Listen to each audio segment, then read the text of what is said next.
All right, I call this meeting of the Judiciary, Finance, and Civil Law Committee back to order. We will get right to work, members, so we can wrap things up tonight.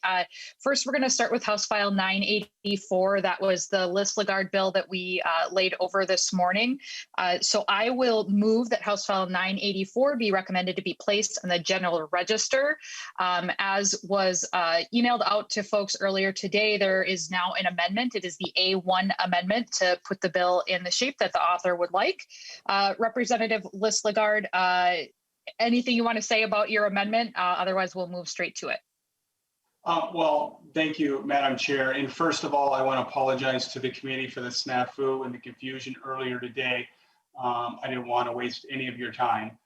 With that said, I also want to thank you for laying it over and allowing me to come back, and also to thank the staff for their hard work to put this together so we can come back before you. So if anybody has any questions, I do have Mr. Cummins to walk through the amendment. And thank Mrs. Representative Robbins for her question that spurred the discussion.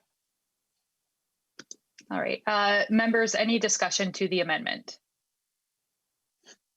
All right, seeing none, all those in favor, please say aye.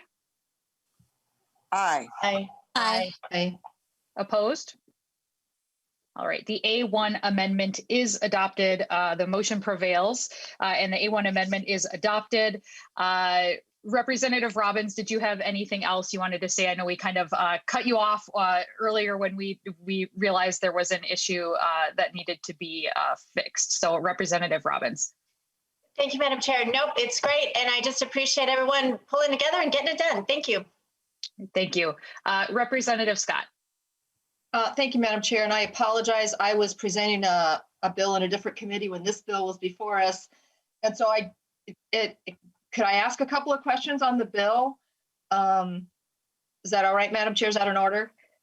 You know, we have a couple minutes. Obviously, we started a lot later than we meant to tonight, but you know, right. out of respect to you, if you have a couple questions, but we're not going to get into a full member discussion of everyone else who's already sort of had a bite at the apple. Right. I understand. Thank you, Madam Chair. I appreciate that. So Representative Lislegard, my question, and maybe it was asked when I wasn't there, but there's a provision in here that it talks about the gravity of the violation and a judge determining kind of where to go with the penalties and where to go with the case, dependent on the gravity of the violation. And I'm wondering if there's a definition for that, and if that's anywhere else in statute where that's what a judge or the Commissioner of Labor has to go on. Yeah, is there any other area of statute that has that, and what is the definition of it? Thank you, Madam Chair.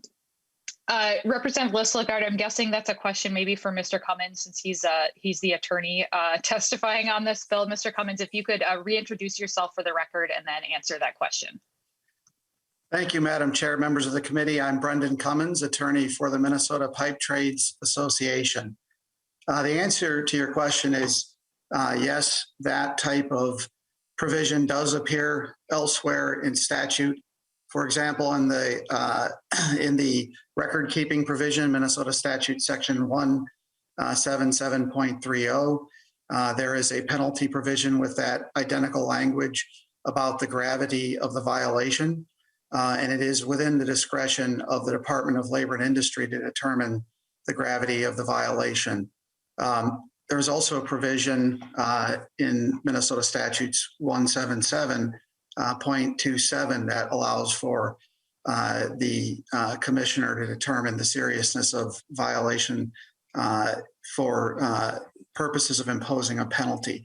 So that's actually a very common formulation, and the language here was modeled after what exists already. Follow-up, Representative Scott. Thank you, Madam Chair. Not so much a follow-up, but a related question to the civil actions section, where you can bring a civil action if you don't get the bid, and it can be, you know, if somebody has a bid for 100 million and somebody else has one for 50 million, does the person that doesn't get the bid it looks to me like, according to this language, that they're entitled to, the losing bidder is entitled to damages up to that amount of the difference. And I'll just remind members that this is the part of the bill that was amended with the amendment. Mr. Cummins. Madam Chair, members of the committee, that provision regarding a rebuttable presumption of lost profits damages has been removed. The measure of damages would be determined in the individual case based on principles of causation and proof of loss. And the judge would have to make a decision, or jury case by case, as to what the appropriate damages are. We did remove that provision because of the confusion that it seemed to be causing. Final follow-up, Representative Scott. Thank you, Madam Chair, and thank you for allowing me to ask a couple of questions. I'm glad, I mean, obviously I'm glad that was removed. I think that was just, I'd never seen anything like it. I thought it was a little bit on the ludicrous side to even put something like that in bill form. So thank you, Madam Chair. I appreciate your generosity with the time. Thank you. Yep, thank you. All right, Representative Lislegard, any closing comments on the bill? No, just simply that this is about worker safety, and it's about creating an opportunity for people to be trained and have the oversight. And this isn't a Democrat or Republican union versus non-union. This is about people and their ability to go home safe to their family and their community. So I appreciate your support. Thank you. All right, thank you, Representative Lislegard. With that, I will renew my motion that House File 984 as amended be recommended to be referred to the General Register. The clerk will take the roll.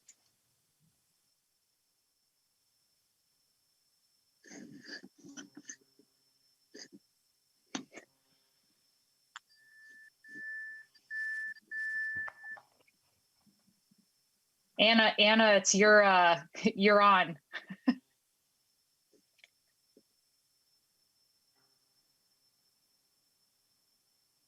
I can do it. Chair Becker-Finn. Right, Anna, are you on now? She may be having some technical difficulties. Ms. Ganani, if you could go ahead with the roll. Sure. Chair Becker-Finn. Aye. Representative Muller. Aye. Representative Scott. No. Representative Feist. Aye. Representative Frazier. Aye. Representative Grossell. No. Representative Herr. Aye. Representative Hollins. Aye. Representative Johnson. No. Representative Liebling. Aye. Representative Long. Aye. Representative Mortensen. No. Representative Novotny. No. Representative Farr. No. Representative Robbins. No. Representative Vang. Aye. Representative Zhang. Aye.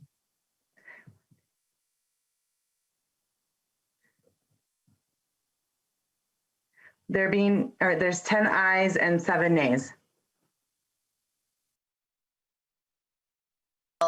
That with that, the motion prevails and House File 984 is recommended to be placed on the General Register.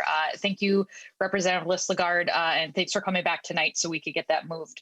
Going to keep rolling, guys, on to the next bill. The next bill on the agenda is House File 800. It is a Representative Wolgamott bill. We'll just remind members that we're going to stick to Section 6 of the bill regarding enforcement and compliance, as that's the part of the bill that is in our jurisdiction. Welcome to the committee, Representative Wolgamott. I will move that House File 800 be recommended to be re-referred to Ways and Means. Representative Wolgamott, please tell us about your bill.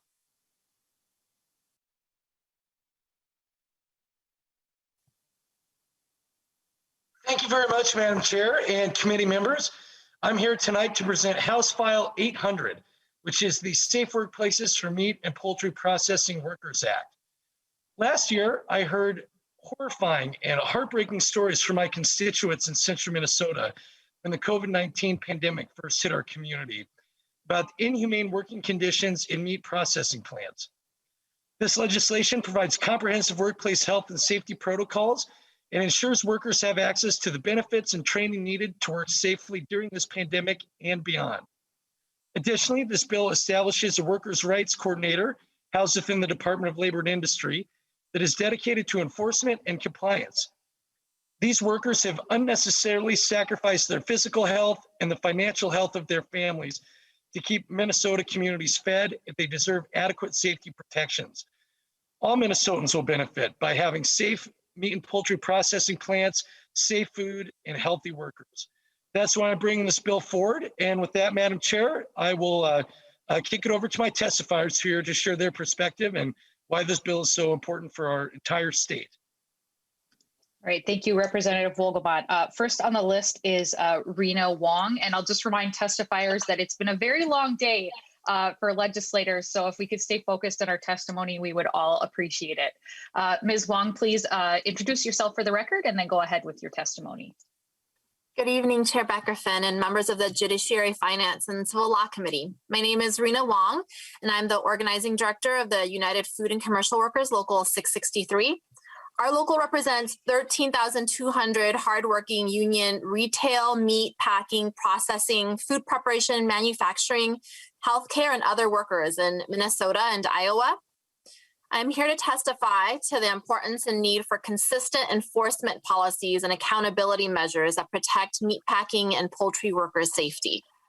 Meatpacking is one of the most dangerous industries for workers on the job. Health and safety is continuously brought up as one of the important issues facing meat and poultry workers in Minnesota. Last year, COVID-19 outbreaks in Worthington wreaked havoc in the pork plant where our union members work. Before and during the outbreak at the JBS plant and its subsequent closure, we pieced together guidelines to protect meatpacking and poultry workers from the deadly virus. UFCW was instrumental in crafting the guidelines and advised the state of Minnesota on them. Together with the state of Minnesota, we were able to publish the guidelines and have them available to meatpacking employers and workers throughout the state, union and non-union. The guidelines developed are a step in the right direction for employers. We also recognize that guidelines are just that, a way to encourage safe behavior and practices without accountability. Guidelines are not a permanent solution to an industry that will continue to be dangerous for workers. The Meatpacking Worker Bill of Rights was a good first step back in 2007, and the COVID-19 meatpacking safety guidelines helped during the pandemic. But the next logical step is to pass this bill, House File 800. This legislation is long overdue. Accountability measures provide consistency and application of this legislation, such as Workers' Rights Coordinator that is appointed by the DLI Commissioner and shall enforce all the provisions of the Act with the ability to prosecute and or investigate by the Attorney General, District Attorney, and any city or county attorney. Everyone knows that when you hear the term OSHA, it's a reactive agency. This bill is going to help the DLI be proactive. We have the opportunity to hold employers more accountable for worker safety with House File 800. This bill provides enforcement and penalties to hold employers accountable if they do not follow the law and do their best to protect workers. We are asking for a fair and level playing field for the safety of meatpacking workers in Minnesota. House File 800 provides consistency and accountability that is sorely needed in this dangerous industry. The state must do better for these workers. Please pass House File 800, and thank you for your time tonight. Thank you, Ms. Wong. Next on the list, I have Matt Utek. If you could introduce yourself for the record and then go ahead with your testimony. Matt was not able to make it. I was speaking in his stead for the local. Got it. Thank you, Ms. Wong. I will go to the next testifier, which I know I saw her here, Lisa Toma. If you could introduce yourself for the record and then go ahead with your testimony. Good evening, Chair Becker-Finn and members of the committee. My name is Lisa Toma. I am a United Food and Commercial Workers Local 663 member who has worked at the JBS plant for 31 years in Worthington. I am here today to support the passage of House File 800, Minnesota Safe Workplaces for Meatpacking and Poultry Processing Workers Act. I am a walking steward at the plant, which means that I listen to and address concerns of workers and enforce the union contract. I also worked there for a very long time, and I have seen how dangerous the meatpacking industry can be, both throughout COVID and pre-COVID times. The speed and the pace of the work at the plant is fast, whether you work on the line, handle boxes, or drive forklift. In addition to the fast speeds, the tools required to perform the work require gripping and force, as well as repetitive motions. In addition to all these movements, we now wear additional PPE because of COVID, and it still doesn't eliminate the risk of catching COVID, it simply minimizes it. Safety and health goals are also unachievable because of the speed and the pace of the work. We are constantly vigilant, but it is always go, go, go. I know what it is like. I have work injuries. I lost 60% of a disc in my back, suffered elbow injuries, issues with my fingers, even had my shoulder lock up during the course of working at the plant. The goal is safety, is to go home in the same condition that I came to work in. House File 800 is necessary because it would allow all meat and poultry processing workers to reserve the right to refuse unsafe work, which is defined as conditions that the worker believes would expose themselves, other workers, or the public to an unreasonable risk or illness, including COVID-19. The bill will also fill the dire need to provide for accountability in a dangerous meatpacking industry. I urge you to support this bill. Thank you for your time. Thank you for your testimony. I don't have anyone else on the list to testify this evening. Members, any discussion to Section 6 of the bill? Representative Scott. Thanks, Madam Chair. And I have a few questions, and this may be for the testifiers. I'm just wondering what they do now if they see something at work that is unsafe. What's the protocol right now? I'm not sure which one of you wants to take that. Ms. Wong. Sure. I think Lisa can speak to what happens in the union plants. As she said, she is a walking steward. But, you know, in non-union plants, what we've heard a lot of reports, especially during COVID, that they've brought up issues to management up in Representative Wolgamott's district. And those concerns were, you know, workers said that they did not feel that their concerns were being met.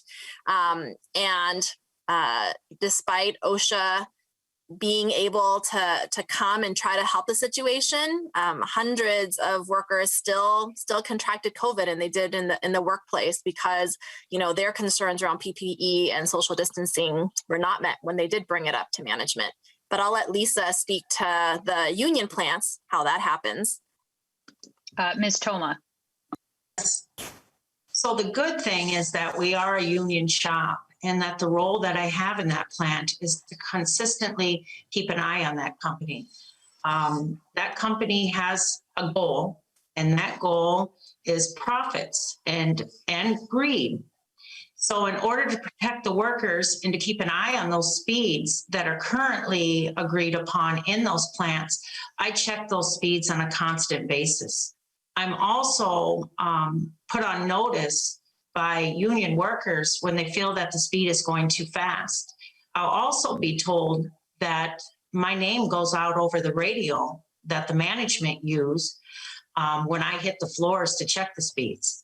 So if that doesn't give you an indicator on what kind of operations that we are inside of and working inside of, and why it is so important to have an entity really put in some stiff penalties to help enforce these type of rules to make sure that workers are protected. Nobody goes to work with the intent to get hurt. All of us want to go home in the same condition, like I said earlier, and that we came to work in. But unless there are some really good bills out there that are passed to hold these employers responsible, we are at will right now. Follow-up, Representative Scott. Madam Chair, there's just kind of a lot to unpack there.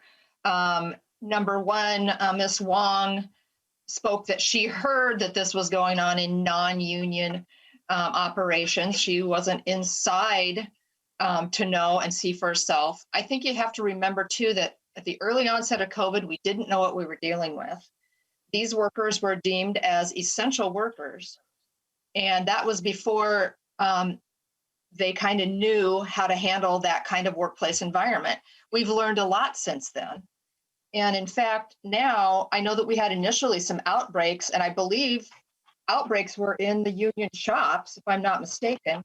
And since that time, most of the COVID cases have come out of nursing homes.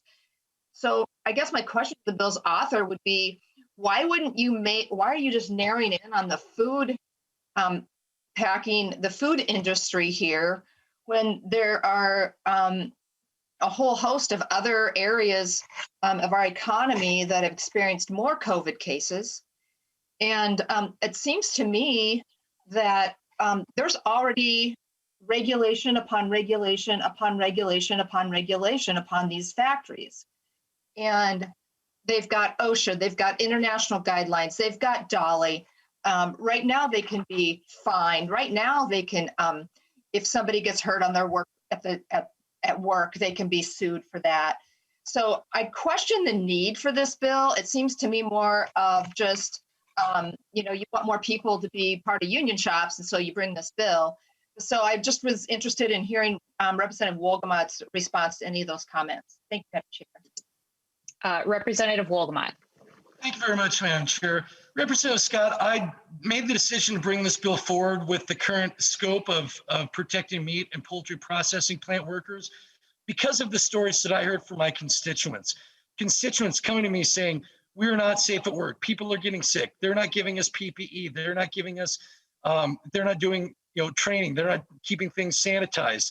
I have to make this tough decision, Representative Wolgamott. What do you think I should do? Should I go into work and risk getting sick so that I can earn money for my family? Or should I stay home from work so that I can protect my physical health, but then I'm not going to be able to earn a paycheck?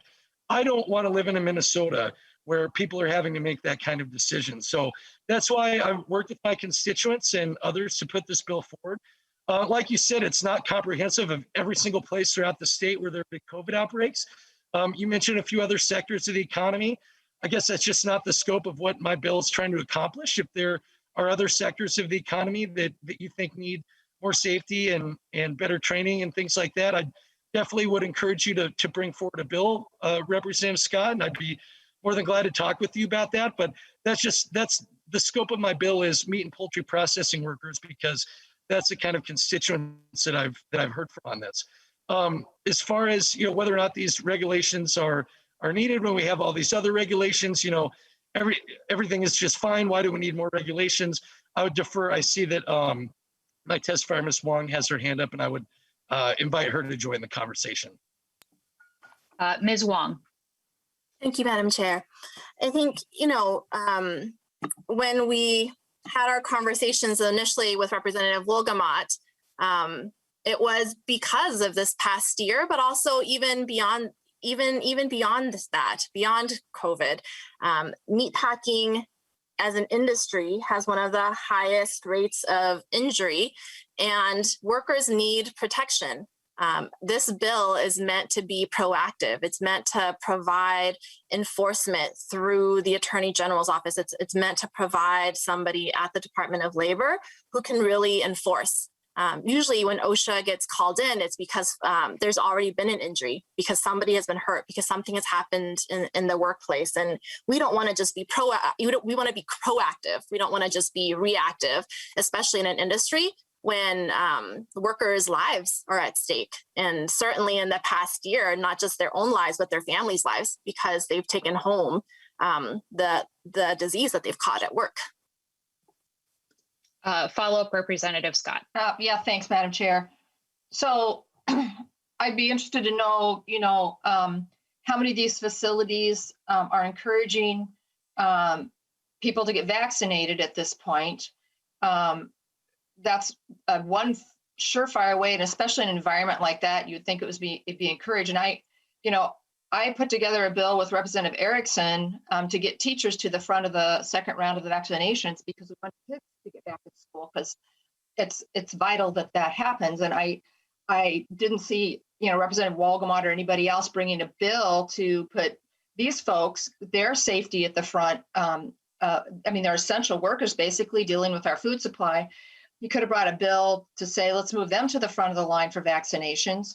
But I question the motivation behind all this. It seems to me that most places. Representative Scott, we really clearly will not be questioning motives. That's all right. Okay. Very clear in the House rules. I'll rephrase that. Thank you, Madam Chair. I'll rephrase that.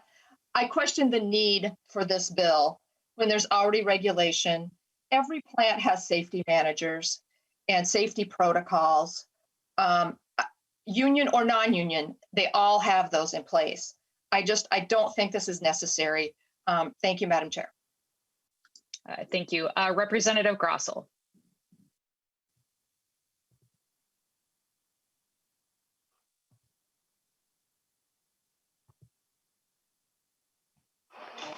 Sorry, double clicked on the camera.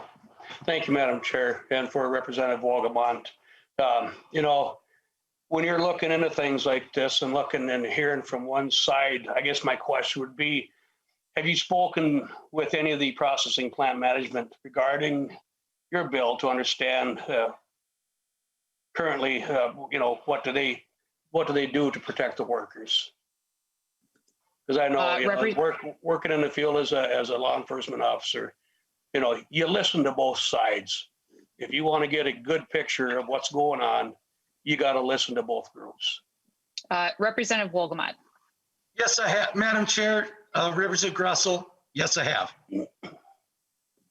Representative Grossell. Could you elaborate on that a little bit?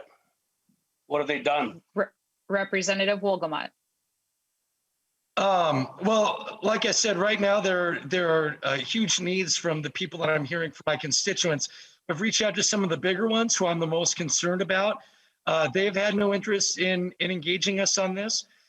I have been had some really good productive conversations with some of the smaller meatpacking businesses. I'm blanking on the name of it. It's like the Minnesota Meatpackers Association.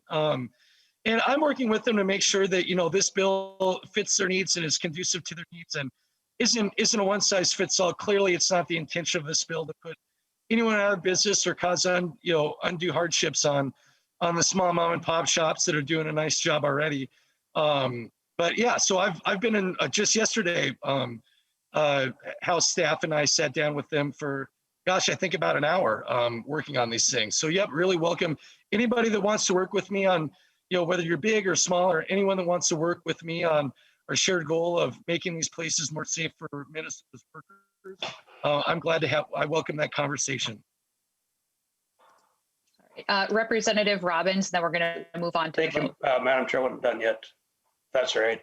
Oh, okay. Representative Grossell, one more follow-up. I have to, I got to say, I find myself more and more as I get older reading lips.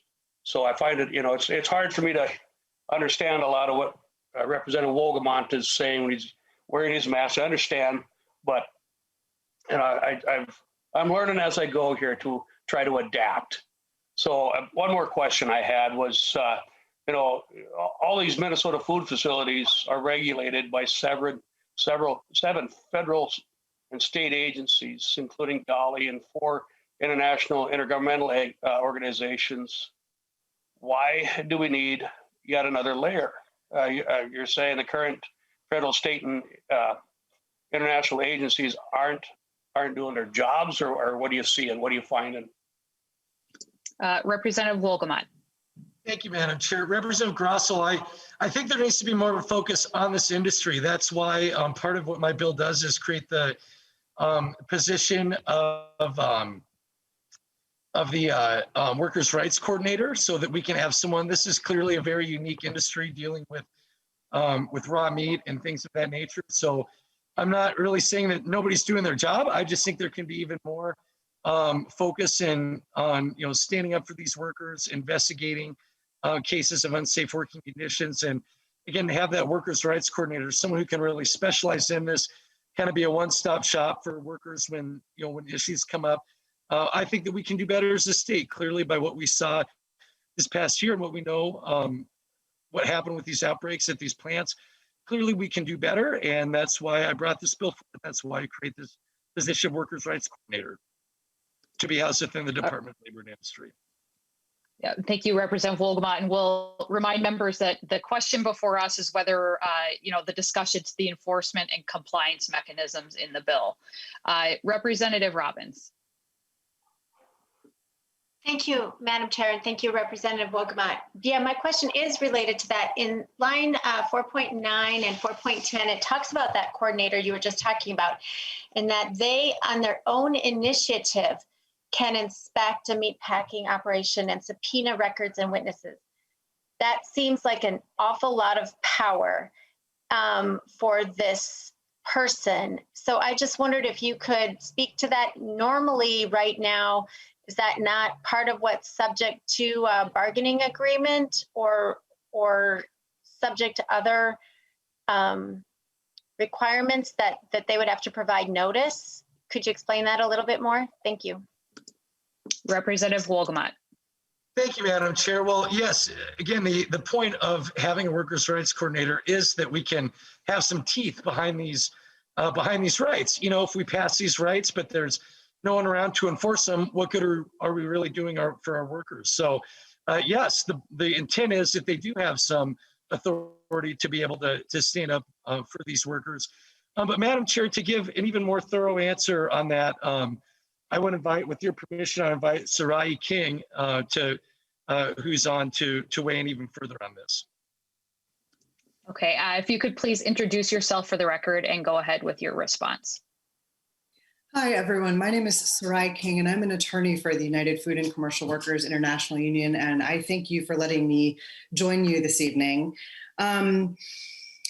The power that the workers' rights coordinator would have is unique, and I think one of the reasons that we need somebody to be able to go in and do additional inspections is because, and Rena sort of alluded to this when she testified earlier, there is a real disjuncture between the amount of complaints that you see informally and the amount of formal complaints that I think Minnesota OSHA and gets. So there is actually a notable gap, and I think we would be happy to provide more information on some of those statistics that show that underreporting is a really major concern. So giving somebody these additional powers to subpoena and to go in and do unannounced inspections puts much more teeth into the existing protections that workers have. All right, thank you. And if you could provide that information to the committee administrator, we can share that with the rest of the committee. Any further follow-up, Representative Robbins? Thank you, Madam Chair. Just real quickly, does AgriGrowth support this, or have you spoken to them? Representative Wolgamott. AgriGrowth has testified against this bill, but we are working with them. We've invited them to join the conversation on how we can make changes to the bill we've invited them at a table and invited them to the conversation. The last time we met, the person from AgriGrowth couldn't join us because, or I think I remember this right, that they couldn't join us for some particular reason, but definitely welcome them to the table and continue to be in conversation with us on ways that we can work together. Because, I don't question that, that they don't value worker safety. Obviously, we all want to work to keep workers safe. So, yep, definitely invite them to continue to be part of this conversation as this bill moves forward the legislative process. All right, Representative Frazier, and then we're going to move to the vote. Thank you, Madam Chair. Representative Wolgamott, thank you for bringing this bill, and to the senior representative, thank you all for collectively raising raising. I think we saw what happened during the pandemic with our workers in these process implements. And I am actually very happy that you have this workers' right coordinator there, because it does provide provides a direct person to address these issues. As an attorney that has worked on behalf of union members and dealt with OSHA and sometimes the delay in the way that we address, it is great to have that is directly attached there that workers can go to directly and kind of we'll get to address these issues. So thank you for bringing this bill. I'm looking forward to supporting it. And it's always important to make sure that we are taking care of our essential workers and making sure they have a safe place to work in. Thank you.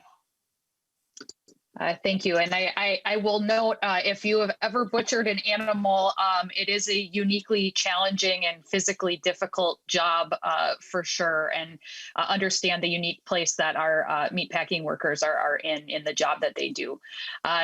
Representative Wolgamott, any closing comments? Thank you very much, Madam Chair and committee members, for your time this evening. I want to ask your support for this legislation to keep meat and poultry processing workers healthy and safe so that they can continue feeding Minnesotan families while not putting their own families and communities at risk. Thank you very much. All right, with that, I will renew my motion that House File 800 be recommended to be re-referred to Ways and Means. The clerk will take the roll if her Wi-Fi is now working. Chair Becker-Finn. Aye. Representative Mueller. Aye. Representative Scott. No. Representative Feist. Aye. Representative Frazier. Aye. Representative Grossel. No. Representative Hur. Aye. Representative Hollins. Aye. Representative Johnson. No. Representative Liebling. Aye. Representative Long. Aye. Representative Mortensen. No. Representative Novotny. Representative Novotny.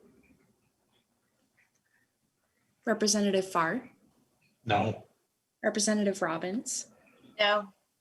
Representative Vang. Aye. Representative Zhang. Aye. Representative Novotny.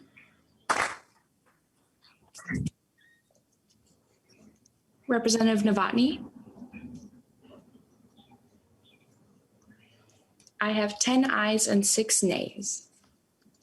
All right, the motion prevails and House File 800 is recommended to be referred to the General Register. Thank you, Representative Wolgamott and testifiers. The next bill on our agenda is House File 1081. This is a Chair Richardson bill.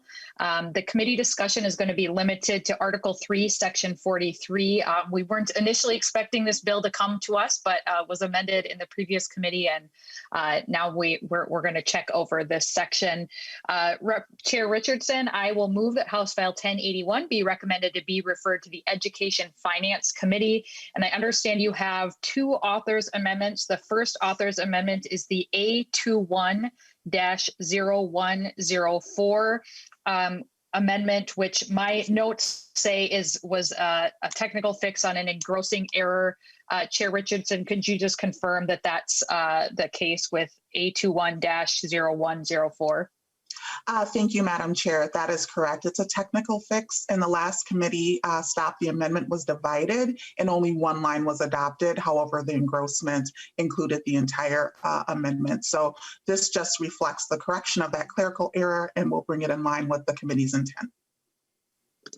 Very good. So all those in favor of the A21-0104 amendment, please say aye. Aye. Aye. Opposed? All right, the amendment is adopted. Moving on to the other author's amendment, the A20 author's amendment, I will move the A20 amendment. Chair Richardson, if you could tell us about the A20 amendment. Thank you, Madam Chair. The A20 amendment clarifies that any data the committee mentioned in this bill deals with about individual teachers would be private personnel data, and other committee data would be public by default unless it's protected under another law. The amendment mirrors the treatment of individual teacher data and other areas of K-12 education. All right, very good. All those in favor of the A20 author's amendment? Aye. Aye. Opposed? All right, the A20 amendment is adopted. Chair Richardson, the bill is now before us as amended. Please tell us about your bill.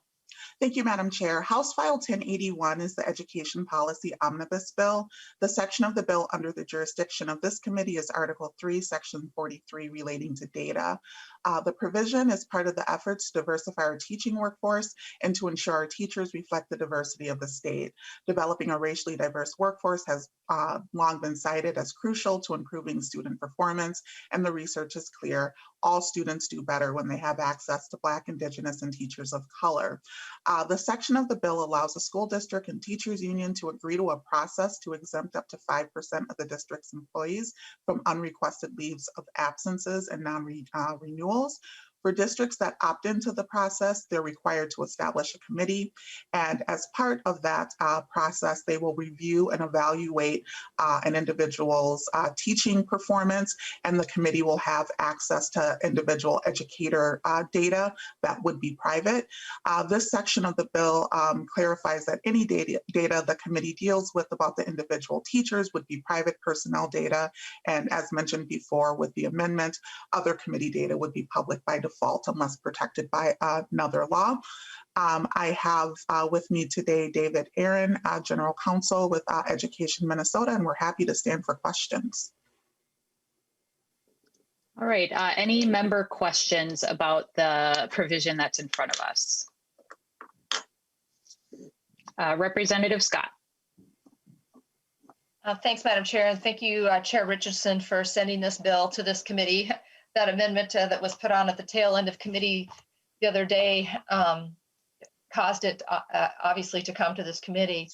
And so, I mean, obviously classifying the data as private personnel data is the only way to go here. I still question whether this select committee should have the ability to see some of this data and to make this decision. Just overall, you know, I question even the constitutionality of saying that this only applies to 5% of teachers of color within, there's thousands of teachers in the state of Minnesota. So if you're going to get rid of last in, first out and provide a pathway for more and more teachers, it should apply equally across the board. And so, again, I know the bill's here because of the data provision. It's that part of it's fine. I just fundamentally disagree with this whole select committee and what it's charged with. I think it's not good policy. Thank you, Madam Chair. Thank you, Representative Scott. Members, any further discussion to Article 3, Section 43 of the bill? All right, seeing none, Chair Richardson, any closing comments? Thank you, Madam Chair. And I would just add that with the language, it allows exemptions for underrepresented educators. So that's broader than just Black, Indigenous, and teachers of color. It includes individuals with disabilities and basically any groups that have faced systemic barriers within education. And I also think it's really important just to highlight all students do better when they have the ability to learn from diverse teachers. So with that, I would just ask for the support of the committee. Thank you, Madam Chair. All right, thank you, Chair Richardson. With that, I will renew my motion that House File 1081 as amended be recommended to be re-referred to the Education Finance Committee. The clerk will take the roll. Chair Becker-Finn. Aye. Representative Mueller. Aye. Representative Scott. No. Representative Feist. Aye. Representative Frazier. Representative Frazier. Representative Grosso. No.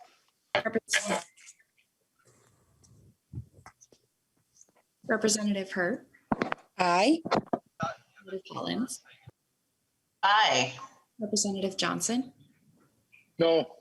Representative Liebling. Aye. Representative Long. Aye. Representative Mortensen. No. Representative Novotny. Bonnie, no. Representative Farr. No. Representative Robbins. No. Representative Vang. Aye. Representative Zhang. Aye. Representative Frazier. There are 9 ayes and 7 nays.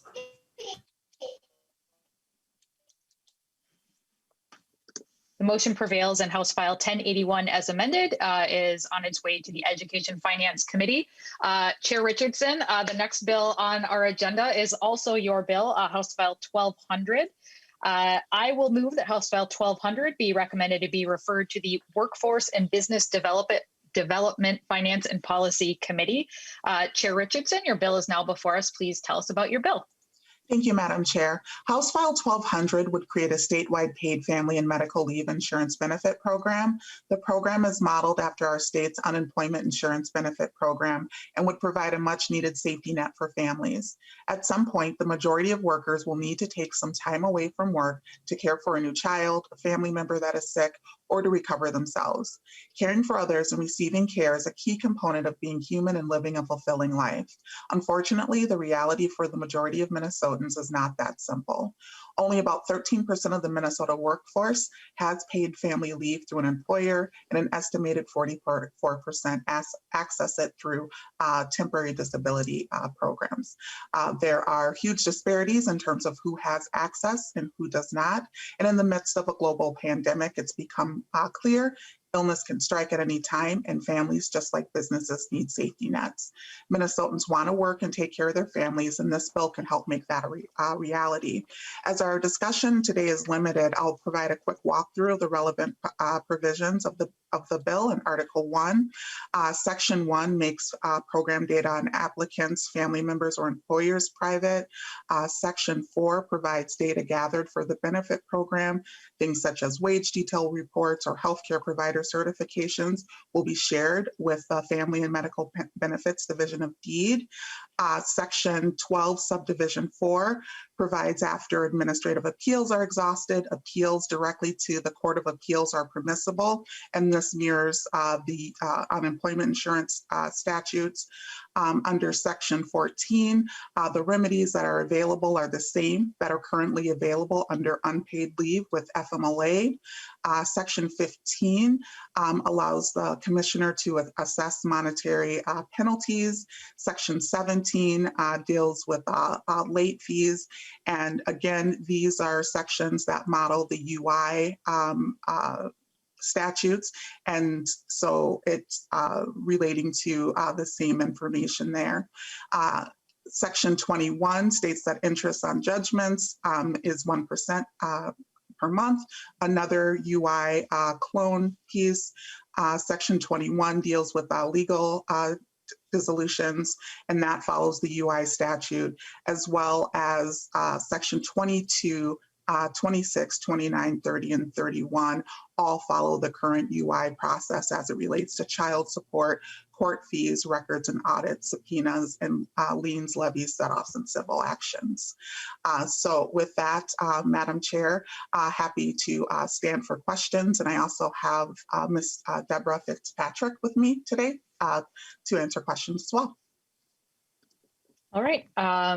And then is Ms. Fitzpatrick just here for questions, or did she want to testify as well? Thank you, Madam Chair. She's just standing by for questions. All right. Any member discussion to the bill? Representative Scott. Thank you, Madam Chair. I'll give it a whirl. This is my time in the legislature. This is one of the most complicated bills that I've ever tried to swallow and digest. There are a lot of moving parts to it, and one of my concerns is that there may be some inconsistencies in the remedies section that may be in conflict with some current laws, both federal and state. One of the things that I think that I have an issue with is the waiver of rights, where that would allow an employer and an employee to come to some sort of agreement or settlement. And because they're getting rid of that, that's not going to encourage the employer and the employee to work something out, to do mediation, something on that front. And so I'm wondering if the bill's author could share with me why you wouldn't want that to happen in a situation like this, and why the bill language takes away that ability to work together to come up with a solution. Chair Richardson. Thank you, Madam Chair. Thank you, Representative Scott, for the question. So in terms of the bill, what we really started from was building upon the structure of the unemployment insurance model that we currently have. And that was really intentional because the unemployment insurance model is a long-standing one within Minnesota. And we have also had the opportunity to have some lessons learned from other states that have developed programs as well. And so we've taken some lessons learned from other states and are really building upon the unemployment insurance structure to help build out the program. And Ms. Fitzpatrick may have more to add to that as well, Madam Chair, if you'd like to recognize her. Ms. Fitzpatrick, if you could introduce yourself for the record and then go ahead with your testimony.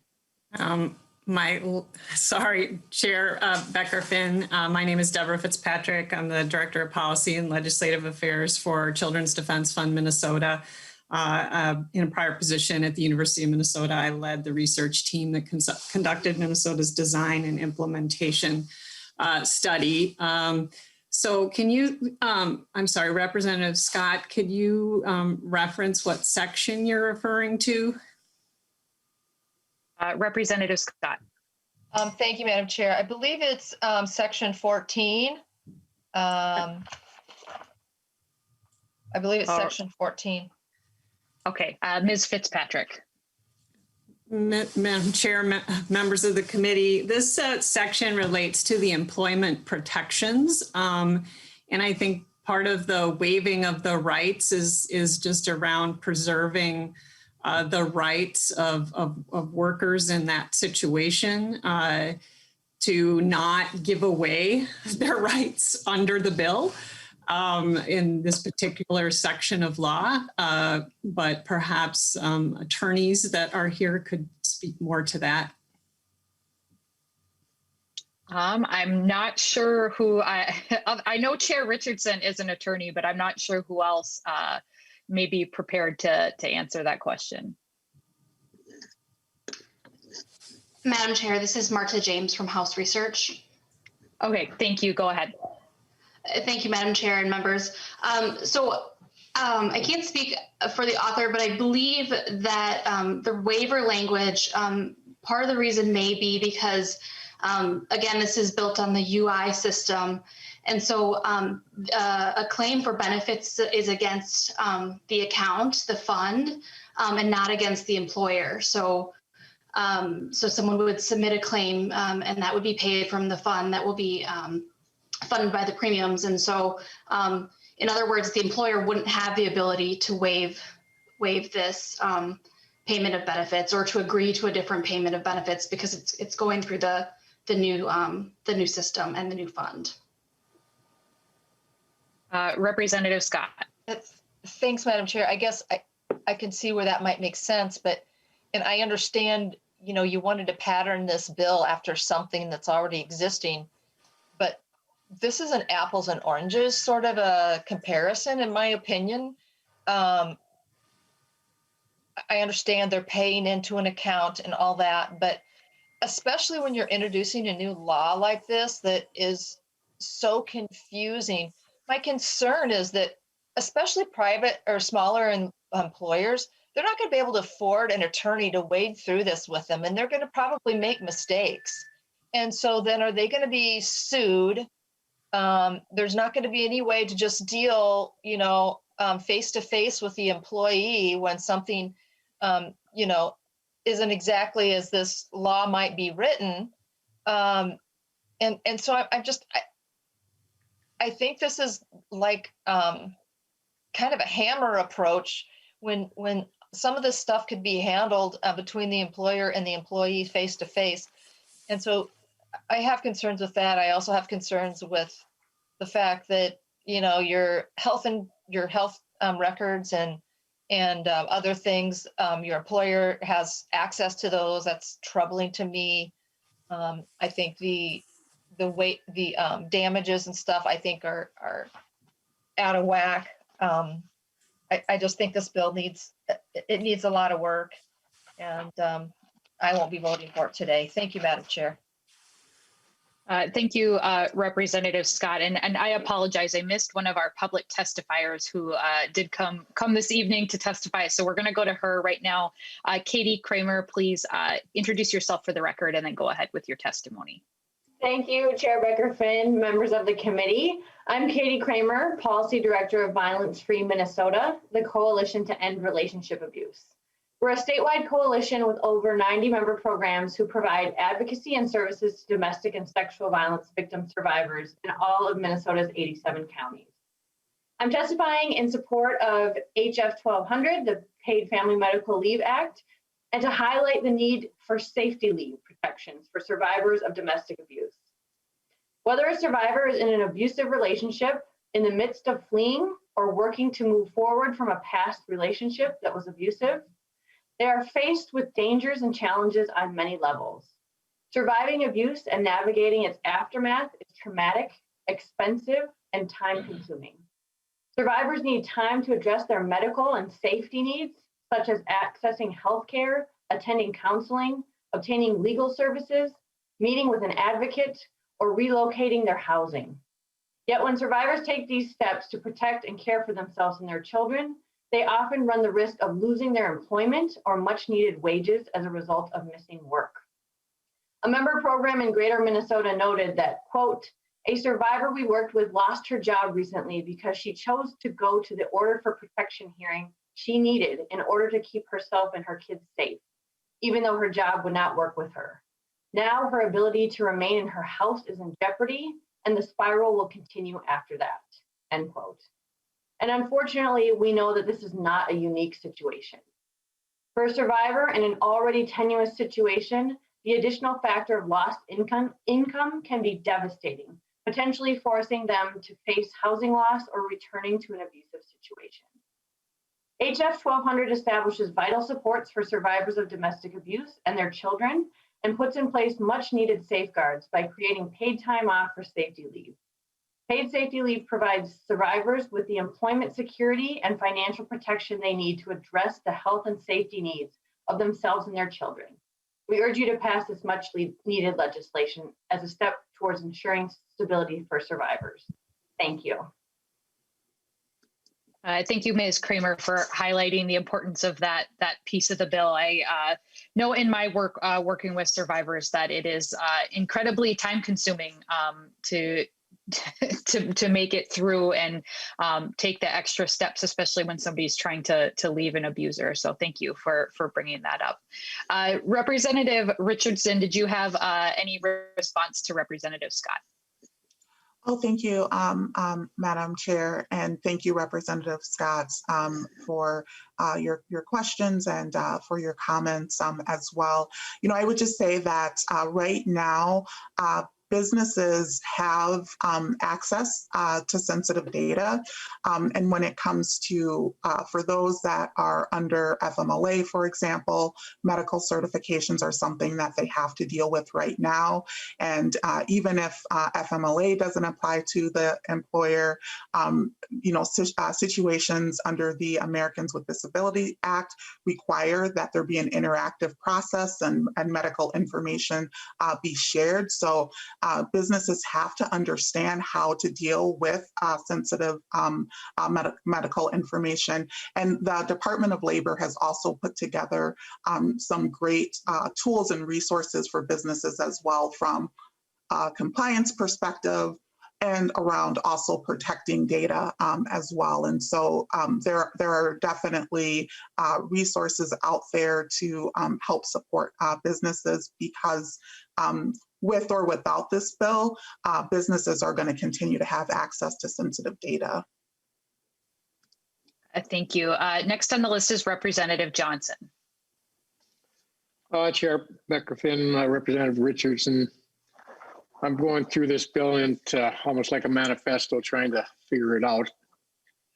What I'm going through it and trying to find some things, there's a lot of sensitive data that's going to be shared and passed along, and people are going to be looking at. Is there any audit trails or anything like that to make sure that when people look it up, there's a justifiable reason for there to be looking at this data? You beat Representative Scott to the audit trails question. Chair Richardson.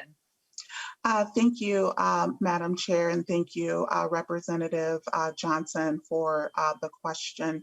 So in terms of the way that the data would be collected within businesses, there is definitely structures and compliance sort of protocols that need to be followed from an employer perspective in order to keep the information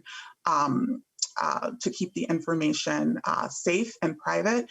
And in fact, this information should not be kept within an individual's HR file, for example. It should be kept separately. From an auditing perspective, there are auditing requirements, just like we currently have under the unemployment structure, that would require that businesses would comply with any auditing request, and that they would retain that data for at least 4 years. So in terms of the audit structure, it would follow the same process that we currently have with our longstanding UI system. Thank you, Chair Richardson. Follow-up, Representative Johnson. Chair Becker-Finn, Representative Richardson. I'm talking about the data the state's collecting. The employers, I know, they keep that data very well. I'm more concerned about the data the state is keeping. Who's looking at it? Who's getting access to that? That to me is more of concern. And unfortunately, you didn't answer that question. The other concern I have is I was looking at in the penalties. If a business is struggling, they're having trouble making those payments. If they make a mistake, you're looking at being 12 and 15% interest compounded yearly on the penalty, which is outrageous. 1% a month. That's 12% a year, and you compound that, you're pushing close to 15% compounded interest. That'll wipe out the small businesses across this state.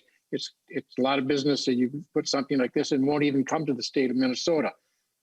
I just read an article right now that across on the nation, there's over 600,000 more unemployed than expected. And something like this bill with some of the stuff in here, it's going to keep businesses out of Minnesota. Right now, we have we did have at one time the most Fortune 500 companies, but unfortunately they're leaving. And it's stuff like this that's making it difficult for large businesses to come to Minnesota. And it's even harder for small businesses to get started. And with that, I cannot support this bill. Any response, Chair Richardson? Thank you, Madam Chair, and thank you, Representative Johnson, for your comments. And I would just remind members that when we're thinking about the sensitive data piece, right now, DEED collects sensitive data right now around unemployment insurance as well. So that's a process that is already in place. The other piece in terms of what we're looking at from the penalties piece, that is what is in place right now within Minnesota as well as it relates to unemployment insurance. So that is something that businesses here right now within the state are facing as well right now. I would also just add that within the COVID pandemic, we've seen a lot of the challenges that businesses have had, and there's been a lot to support businesses in the last 12 months. And this is also an opportunity to ensure that we are supporting the people who power businesses as well, so that they're extended a safety net. Thank you, Chair Richardson. And I will just share one story that I I recently heard of in the area where I grew up in Bemidji, where the Bridget's Pub in Bemidji had not previously offered different benefits to their employees, but through the process of the last year had recognized how important their employees are to the long-term success of their business, and had recently increased wages and started offering retirement benefits and other benefits to their employees, and recognizing how important it was if they were going to be successful even in a small town. So thank you, Chair Richardson. Next on the list is Representative Frazier. Madam Chair, thank you. It's like the ideas unemployment system that we have right now. I interact with the system a bit during this pandemic. Employers don't hire any Representative Frazier, your audio's breaking. Yeah, if you want to turn off your video and maybe we could try that. Or I can go to Representative Feist if you want to move to a different part of your house. All right, we're going to move on to Representative Feist. We'll come back to you, Representative Frazier. Representative Feist. Thank you, Madam Chair. Hopefully my internet works. I just wanted to weigh in as a small business owner. I have 9 employees, and I've definitely had to deal with unemployment insurance and employment law and just all of the things that go into employing people. And I just feel like as a business owner, like I reap the reward of being the business owner. I'm really grateful for the employees that I have. And as a result, I'm able to be a profitable business, and that has served me very well. And I feel like this bill strikes the right balance. And I believe that the employees who work for me deserve to have the safety net. And I'm not intimidated by these extra regulations and protections and expenses.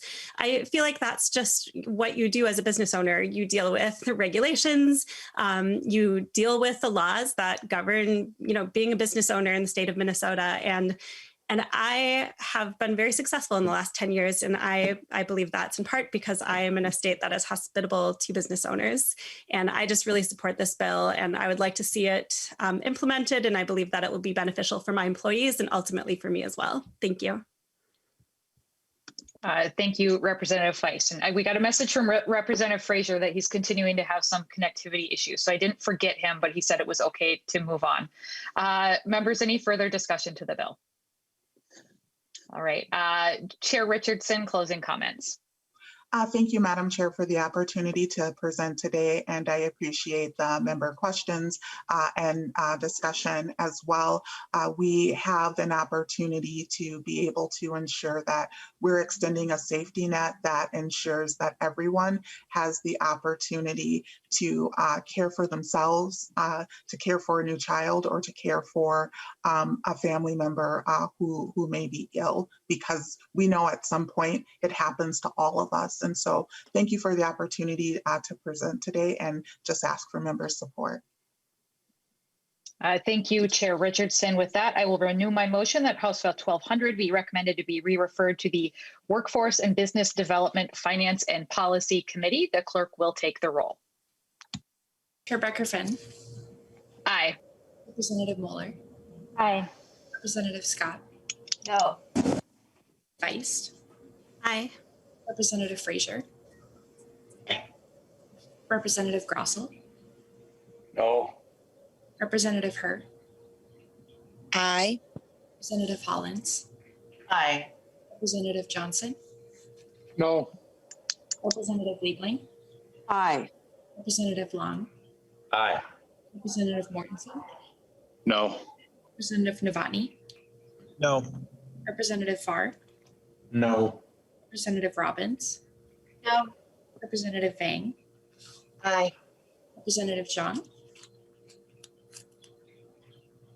Aye. There are 10 ayes and 7 nays. With that, the motion prevails, and House File 1200 is on its way to the Workforce and Business Development Committee. Thank you, Chair Richardson and testifiers. I guess we didn't have quite as many testifiers as usual, but thank you, Madam Chair. With that, we will move on to Representative Hollins is having a very busy day today. We will move on to House File 2245. Representative Hollins, would you like to move your bill be recommended to be placed on the general register? Yes, Madam Chair, that is my motion. Very good. Representative Hollins, your bill is now before us. Please tell us about your bill. Thank you, Madam Chair, and thank you, committee members. This is a really quick one. This is a bill that would extend the sunset of a 2020 session law that created a temporary filing process needed because of the closure of county offices due to COVID-19. It was Xcel Energy that requested an extension of the sunset because the county offices were operating remotely, and they have asked for an extension of that because the county offices are still operating remotely. I do have a testifier here to speak on this, and she says she's cutting it down to 50 seconds of testimony. So I believe Grania is available. Yes, Grania, I know is no stranger to the legislature. Please introduce yourself and go ahead with your testimony. Thank you very much, Madam Chair, committee members, and Representative Hollins. Representative Hollins really captured the short story that this is. We appreciate your consideration. It would enable us to proceed next month with a bond issue for $740 million to invest in Minnesota. So thank you for your consideration. All right, thank you for your testimony. Members, any questions regarding House File 2245? All right, Representative Hollins, any closing words? No, thank you for hearing this tonight. I know it's been a long day. I would urge you to support this. There's only good that can come out of it. And I would like to renew my motion. All right, thank you, Representative Hollins. Yes, I feel like people's internet is starting to rebel as well in this very long day. So appreciate the brevity and keeping to the point. With that, Representative Hollins renews her motion. The House File 2245 be recommended to be placed on the general register. The clerk will take the roll. Chair Becker-Finn. Aye. Representative Mueller. Aye. Representative Scott. Aye. Representative Weiss. Aye. Representative Frazier. He's still not with us. Representative Grossel. Aye. Representative Hurd. Aye. Hollins. Aye. Representative Johnson. Aye. Representative Liebling. Aye. Representative Long. Aye. Representative Mortensen. Aye. Representative Novotny. Representative Novotny.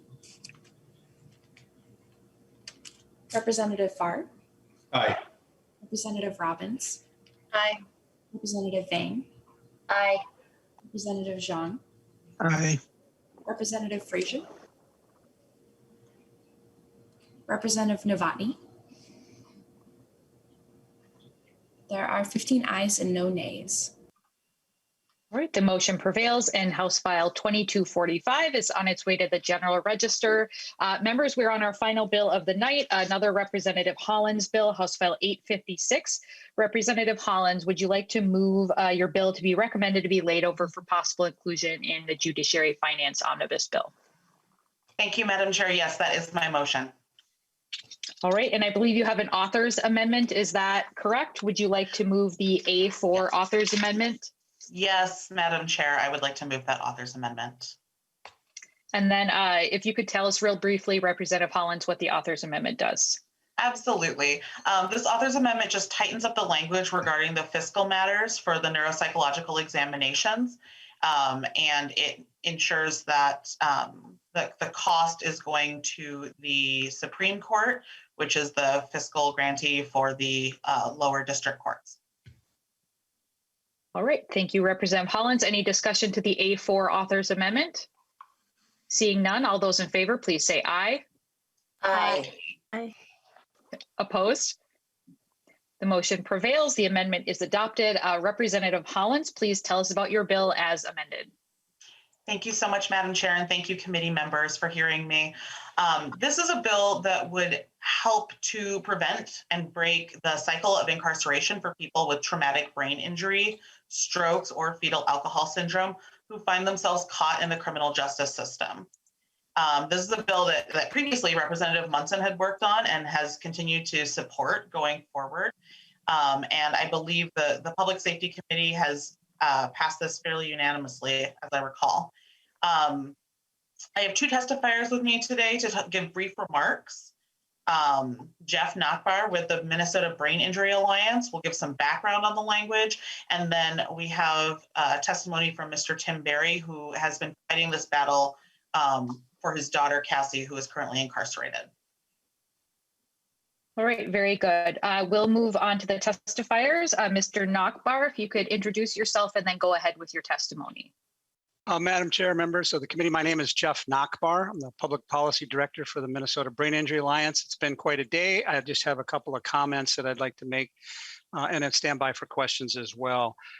As Representative Hollins mentioned, this bill, we're attempting to break the cycle of incarceration in the criminal justice system for people with brain injury, stroke, and fetal alcohol spectrum disorders. So the bill asks for neuropsychological examinations to be conducted and considered prior to sentencing in cases of brain injury, stroke, and fetal alcohol syndrome in felony level cases or higher. What we're trying to do is sort of balance the cost with those that are the most impacted on this, get the biggest bang for our buck and help the most vulnerable at the same time. So those at the greatest risk in the system and make sure that we're taking that into consideration and they're not falling through the cracks. And those that are in the criminal justice system truly belong, need to be there. This is not a get out of jail free card. Like I'm saying, we're just making sure that this is taken into consideration.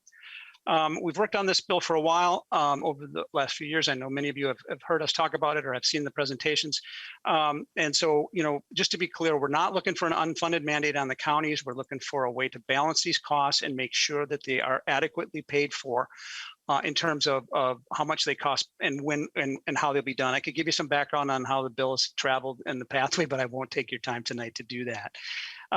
Essentially, there are some costs associated with it, and how do we balance that against the long-term costs of a lifetime of incarceration? So even though it might cost a little bit up front to do these neuropsych evaluations, although it might cost a little bit short-term, to consider some alternative approaches, we know that a lifetime of incarceration is not cheap, and the challenge, of course, with the fiscal notes in the system and the budget is to try to capture those savings. So those are the points I just wanted to make about the bill. I have a lot of passion and other things I'd love to say, and I won't, but I'll be happy to stand by if anybody has any questions, because I know you're probably more interested in hearing from a constituent who's taking the day off today to make sure that you guys understand how this affects him. Thank you. Thank you very much for your testimony. Now we'll move on to Mr. Berry. If you could introduce yourself for the record, and then please do go ahead with your testimony. Thank you, Madam Chair and members of the committee. My name is Tim Berry. I am from Burgess, Minnesota. And first off, I would like you to see, this is my daughter, Cassandra. This is who we're talking about. She presently sits in a Shakopee women's prison right now. It is a source of great complaint with sheriffs and jailers that they must receive such persons because they have found no suitable accommodations for them, wrote minister turned prison reformer, Reverend Louis Dwight. Mr. Dwight wrote that in 1820. We've been doing this for over 200 years. The treatment of the mentally ill in our state in and of itself is a crime. This from a sergeant at the Crow Wing County Jail. The Department of Human Services just slams the door on us. This from the Minnesota Sheriff's Association. Tim, your daughter is the poster child for a broken system.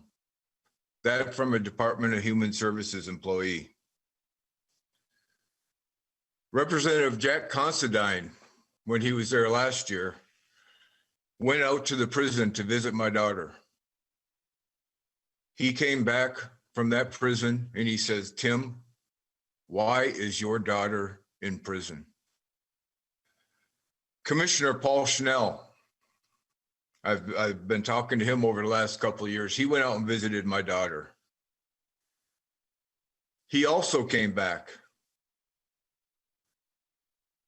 Mr. Schnell asked me, Tim, why is your daughter in my prison? He could not believe it. What is the father to do after hearing these things from a system which I thought was designed to protect the vulnerable in our society? These are just a few of the things I've heard over the last 7 years, trying to get my daughter Cassie help in our state. My walk from Clay County Courthouse to the Capitol in April of 2018 accomplished nothing more than to get me 2 pant sizes smaller. That has led me to this point. Cassie's story, in short, bipolar at 15, which turned into addiction because of self-medicating or bipolar. At age 26, had a massive frontal lobe stroke, along with an amputation of her right leg due to the stroke. Since that time, I have been trying to get Cassie help wherever possible. Basically, the only place she has been is prison and jail and maybe a treatment center. She's been to drug and alcohol treatment, and she's not been to a stroke rehabilitation, which is what she really needs. While in prison, she received her prosthetic leg and was beginning to walk 3 years ago. The inmate stole the remote control to her leg and flushed it down the toilet, leaving her leg inoperable. The prison sent her leg to Essentia Health in Fargo to be repaired. Essentia Health repossessed Cassie's leg for non-payment because while you're incarcerated, Social Security disability does not cover. She has lost her leg twice. What psychological damage did that do, along with the stroke and the bipolar? When she's in jail and prison because of her brain damage and lack of impulse control due to the stroke, she spends most of her time in solitary confinement. What further damage does that do?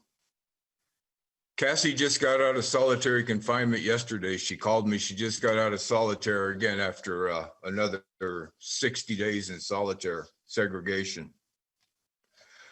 This is but a minuscule part of Cassie's story, and I'm sure just one that could be told by families across the state. From my perspective, if an individual treated a vulnerable adult or mentally ill person the way the state treats them, they themselves would be in jail. Time has come for criminal justice and human service reform in our state so people and families can get the help they need and stop the suffering. This is from a policy paper, 2016-17. Decriminalization of mental illness, fixing a broken system, put out by the Conference of State Supreme Court Administrators, would be an excellent start. When mental illness is a factor in lawlessness, and that fact is ignored, the result can be unproductive recycling of the perpetrator through the criminal justice system, with dire consequences to us all. This is a neuropsychological exam that I had got from my daughter 3 years ago. The doctor's opinion, Cassandra does have mental deficiencies from her stroke, but also from her history of seizure, migraine headaches, multiple concussive episodes, polysubstance abuse, and PTSD. Treatment, to the best of my ability to determine, has not been consistently applied to this individual for many reasons. But nonetheless, there are treatments that could attempt to assist Cassandra to develop more control over her life. Cassandra basically is experiencing the late effects of a right hemisphere stroke that are superimposed on the pre-existing problems described above. Nonetheless, there are many behaviors that could be amenable to appropriate stroke rehabilitation. This is what a judge needs to use. This is what a judge needs to hear. I got this done and it was worthless because the judge could not take it into account when he was sentencing my daughter. The only avenue that judge had was to put my daughter in prison, where she sits in solitary confinement most of the time because of her lack of impulse control, no sense of consequence, and the effects of the TBI. So I would like to ask for your support in House File 856 committee.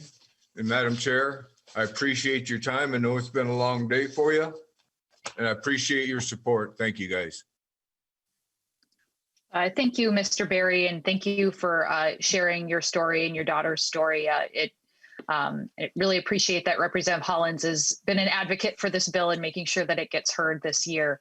We will move on to member discussion. I will note, however, we do need to wrap up in not very many minutes. So Representative Mortensen. Thank you, Madam Chair. I just wanted to thank Representative Hollins for bringing this bill forward. As a representative out of Shakopee, I've spoken to Mr. Berry. I reached out to the warden of the Shakopee Women's Penitentiary. And in my conversations with the warden, it sounds like she's on the same page as a lot of the testimony of Mr. Berry, that this is not the right place for Cassie. I'm a little disappointed this is going to get put into an omnibus bill, but I appreciate the bill coming forward and getting heard. Right. Thank you, Representative Mortensen. We do not have the fiscal note yet, so we will not be able to move it forward until we know what the cost would be. That's just how it works when something costs some money. Representative Johnson. Chair Becker-Finn, Representative Hollins, I understand this bill very well. I've heard it numerous times.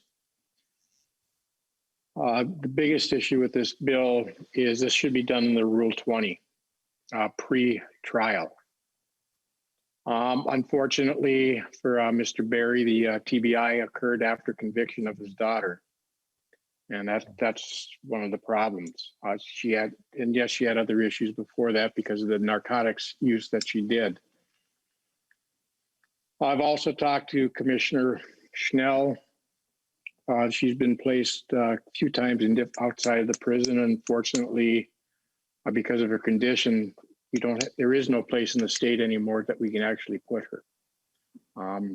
Because of her condition, it makes it very difficult. No place will take her.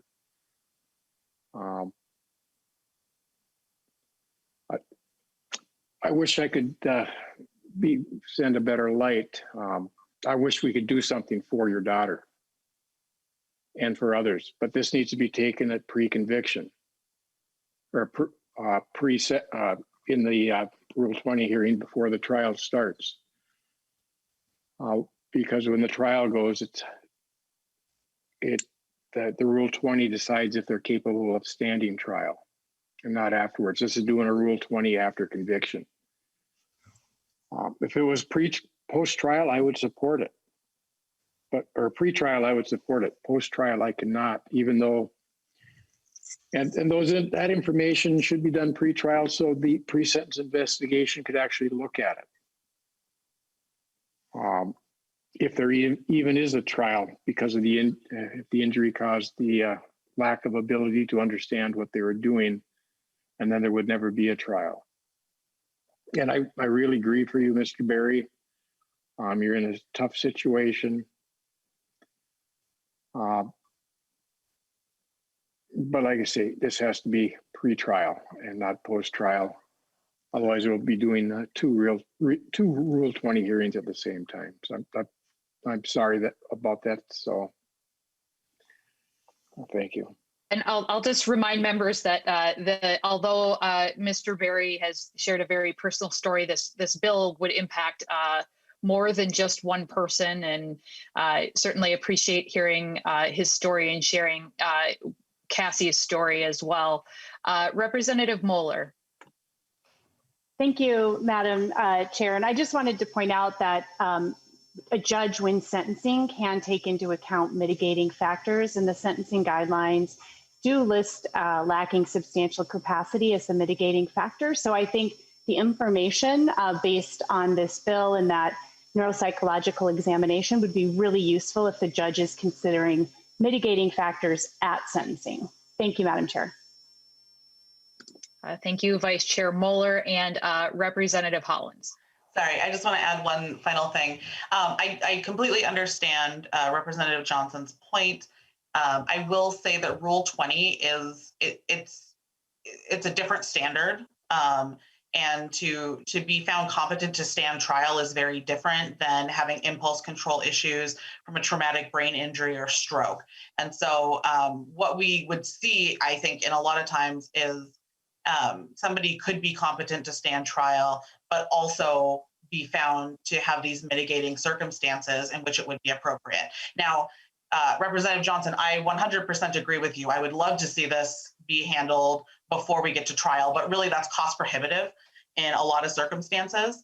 And I think that's the reason why we chose to go with the pre-sentence investigation as opposed to prior to the trial itself. And with that, members, we are out of time with our time slot today. Representative Hollins have got like 30 seconds if you want to close, and just a reminder that we're laying this bill over.